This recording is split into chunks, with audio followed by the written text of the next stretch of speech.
Assalamu alaikum class P 9th Park study in English unit number 2 lecture number 2 long question number 1 second half.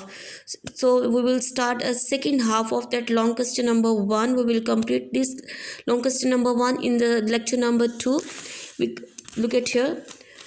This is the long question number 1, Aligarh movement and Sir Syed Ahmad Khan. In first one lecture we have done from here to up to here. Half we have done in the lecture number 1, and in the lecture number 2 we will start from this point that his magazine ke unka risala, the name of that magazine was The Causes of Indian Revolt. Causes here mean asbab of the Indian revolt, बगावत हिंद के, revolt mean बगावत, तो असबाब बगावत हिंद जो उनके रिसाले का नाम था, it was his great political service, ये उनकी बहुत ही बड़ी आप कह लें कि एक अजीम सियासी खिदमत थी मुसलमानों के लिए. In this magazine, he highlighted the real causes of the War of Indian Independence. He highlighted, उन्होंने उजागर किया, उन्होंने रोशनी डाली रियल कॉजेज़ पे, उसकी असल वजूहात पे, असल असबाब पे of the war of the independence के जंग जो आज़ादी थी उसके असल रियल हकीकी असबाब क्या थे उस पर रोशनी डाली for the information of the British, अंग्रेज़ों के मालूमात के लिए. After the war of independence के जंग आज़ादी के बाद his position, उनकी हैसियत was not less than that of a political reformer for the Muslim. Reformer here mean इस्लाह करने वाला यानी मूसला. उनकी हैसियत जो थी मुसलमानों के लिए सियासी मूसला से कम ना थी.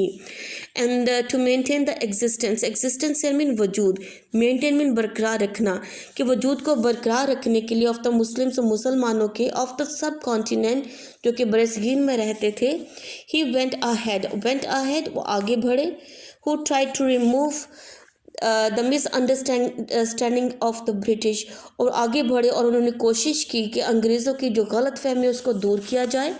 Sir Syed Ahmad Khan considered the Muslims to be politically weak because Sir Syed Ahmad Khan he thought that the Muslims they are politically weak, वो सियासी तौर पे कमज़ोर हैं, वो ये समझते थे. Therefore he restrained them.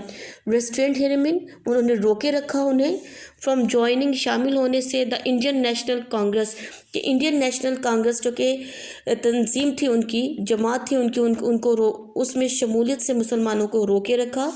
Which was founded in 1885, जिसकी बुनियाद रखी गई थी 1885 में. You underline this now. ही अर्ज द मुस्लिम, उन्होंने मुसलमानों को अर्ज किया, उनको उभारा इस बात के लिए that they should acquire education first, कि सबसे पहले उन्हें इल्म हासिल करना चाहिए, एंड देन टेक पार्ट, फिर हिस्सा लेना चाहिए पॉलिटिक्स में ऑफ द सब कॉन्टिनेंट बरसगीर, कि सबसे पहले वो तालीमी लिहाज से अपने आप को मजबूत बनाएं, तालीम हासिल करें, and then they should take part in the politics of that subcontinent. Sir Syed Ahmed Khan achievement here mean कारनामे, जो सर सैयद अहमद खान के कारनामे थे दे वर नॉट लिमिटेड, वो इतने महदूद नहीं थे to his lifetime only, कि सिर्फ उनकी ज़िंदगी तक ही महदूद नहीं थे. ही लॉन्च्ड, उन्होंने शुरू की एक तहरीक, एक मूवमेंट डेट कॉन्टीन्यूड, जो कि जारी रही, द नेशनल सर्विसेज, जिसने जारी रखा कौमी खिदमात को, इवन आफ्टर हिज डेथ, यानी उनकी वफ़ात के बाद भी उनकी तहरीक ने मुसलमानों के लिए खिदमत का काम जारी रखा. Sir Syed Ahmed Khan united the Muslim, united mean मुत्तहिद किया मुसलमानों को सर सैयद अहमद खान ने इनटू एन ऑर्डरली नेशन, एक कौम की हैसियत से, थ्रू द अलीगढ़ मूवमेंट, कि अलीगढ़ मूवमेंट जो अलीगढ़ की तहरीक थी, तहरीक अलीगढ़ के ज़रिए उन्होंने मुसलमानों को मुत्तहिद किया. एंड ऐसा रिज़ल्ट, और इसके नतीजे में द मुस्लिम्स एमर्ज्ड, मुसलमान एमर्ज्ड हियर मीन उभर कर सामने आए एज अ सेपरेट एंटिटी के तौर पे, एक अलहदा जुदागाना तशख़्ख़ुस के तौर पे मुसलमान जो थे उनकी हैसियत उभर कर सामने आई. So up to here is the answer of that long question number 1. So this second half which is from here to here, you are to learn this second half by heart 8th class.